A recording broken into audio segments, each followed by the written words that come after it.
स्त्री का घर, इमोशनल कहानी। अनीता, तुम्हें कितनी बार बताया है कि मेरे तैयार होने से पहले मेरा नाश्ता तैयार हो जाना चाहिए। शादी के 25 सालों बाद भी मुझे क्यों बार बार एक ही बात बतानी पड़ती है? तुम्हें क्या है, तुम तो आराम से घर पर रहती हो, काम पर तो मुझे जाना पड़ता है। और तुम हो कि हमेशा बेवकूफ़ों जैसी हरकत करती रहती हो। अगर तुम यह जानबूझकर करती हो तो याद रखना, मुझसे बुरा कोई नहीं होगा। आज भी प्रशांत का पारा चढ़ा हुआ था। इन तंज भरे शब्दों में अपना गुस्सा उतारते हुए प्रशांत गुस्से से अनीता की तरफ देखने लगा। प्रशांत का ये बेवजह गुस्सा अनीता के लिए कोई नई बात नहीं थी। वह महीने में 3-4 बार ऐसे ही अनीता पर बरस पड़ता था। पहले पहले अनीता उसका विरोध किया करती थी, लेकिन जब कई सालों तक प्रशांत में कोई बदलाव नहीं दिखा तो अनीता ने खुद को ही बदल दिया। अब प्रशांत के कुछ भी कहने से अनीता को कोई फर्क नहीं पड़ता था। उसकी हर बात वो चुपचाप सिर नीचे झुकाए सुन लेती थी।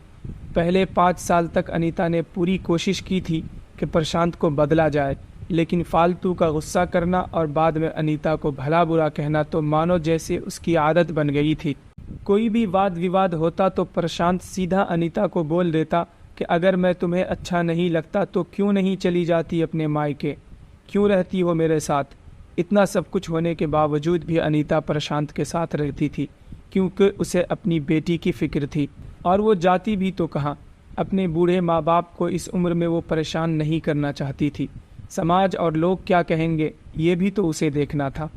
वो इतनी पढ़ी लिखी भी तो नहीं थी कि खुद जाकर कोई नौकरी कर सके और अपनी बेटी का देखभाल कर सके। अनीता को अब अपनी फिक्र नहीं थी, उसको फिक्र थी तो बस अपनी शादी लायक हो रही बेटी की। अनीता नहीं चाहती थी कि पति पत्नी के झगड़े की वजह से कोमल डिस्टर्ब हो। कोमल की पढ़ाई पूरी हो चुकी थी, उसके लिए अब शादी के रिश्ते आने लगे थे। कई रिश्तों को कोमल ठुकरा चुकी थी। 2-3 महीने बाद एक अच्छा रिश्ता आया। रिश्तेदारों और पहचान के लोगों ने भी लड़के की बहुत तारीफ की थी।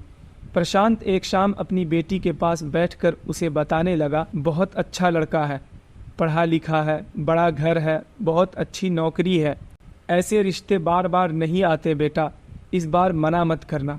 कोमल अपने पिता से ज़्यादा बात नहीं करती थी, शायद डरती थी या शायद नफरत करती थी, लेकिन आज वो अपनी पूरी हिम्मत इकट्ठा करके बोली, मुझे अभी शादी नहीं करनी है पापा, मैं नौकरी करना चाहती हूँ, खुद अपने पैरों पर खड़ी होना चाहती हूँ।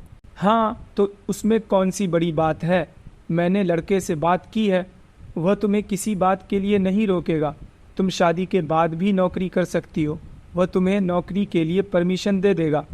प्रशांत बोला, मेरा नौकरी करना या ना करना उसकी परमिशन पर क्यों डिपेंड रहेगा पापा? कोमल ने पूछा। मैं कह रहा हूँ ना, तुम्हें किसी भी चीज़ की कमी नहीं होगी वहाँ। ऐसे रिश्ते बार बार नहीं आते, इसे ठुकराओ मत, बहुत खुश रहोगी तुम वहाँ। प्रशांत बोला, पापा क्या मैं उतना ही खुश रहूँगी जितनी मम्मी इस घर में खुश रहती है? कोमल ने तंज कसते हुए कहा। आज तुम्हारी जुबान कुछ ज़्यादा नहीं चल रही? प्रशांत गुस्से से आंखें बड़ी करते हुए बोला, पापा मुझे शादी ही नहीं करनी है, क्योंकि शादी के बाद अगर वो लड़का आपके जैसा निकला तो मैं क्या करूँगी? मुझे आपके जैसा जीवन साथी नहीं चाहिए जो बिना बात के मुझ पर हमेशा चिल्लाए। मुझे कुछ भी अपनी पसंद का लेना हो तो 10 बार सोचना पड़े कि कहीं वो नाराज़ न हो जाए। मेरी तबीयत कैसी भी हो उसे परवाह न हो, रोटी थोड़ी सी मोटी बन जाए तो घर सर पर उठा ले, उसकी चेक बुक ना मिले तो भी मेरा ही दोष निकाले, और हर छोटी मोटी बात पर मुझे मायके जाने के लिए कहे। कोमल ने अपना दिल खाली करते हुए पापा से सब कह दिया। प्रशांत का गुस्सा 7वें आसमान पर था, लेकिन उसके मुंह से एक भी शब्द नहीं फूट रहा था। वो कोमल की बातें सुन रहा था। कोमल इतना ही बोलकर चुप नहीं हुई। आज पहली बार वो अपने पापा के सामने इतना कुछ बोल रही थी। पापा, आपने माँ के साथ हमेशा गलत व्यवहार किया है। आप अपने ऑफिस का गुस्सा बिना सोचे समझे माँ पर उतार देते हैं, कभी इस बात की परवाह भी नहीं करते कि उन्हें कैसा लगता होगा। आपकी बातें सुन सुनकर माँ ने अपना स्वाभिमान खो दिया। प्रशांत आज पहली बार अपने किए बर्ताव को महसूस कर पा रहा था। वो इतना ही बोल पाया कि जो तुम्हारे मन में आए वही करो, मैं तो बहुत बुरा हूँ ना। कोमल प्रशांत का हाथ पकड़कर बोली, पापा मुझे सिर्फ एक सवाल का जवाब दे दो, क्या आप चाहेंगे कि मेरा पति आपके जैसा हो?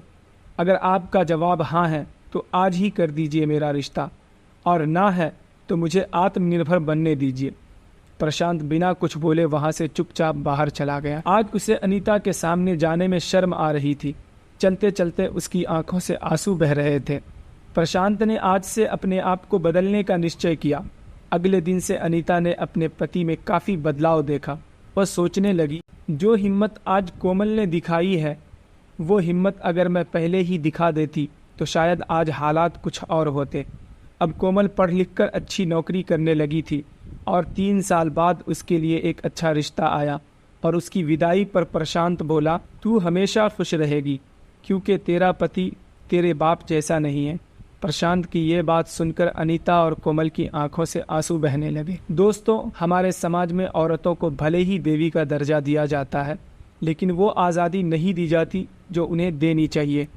उन्हें बचपन से यही बताया जाता है कि वह पराया धन है।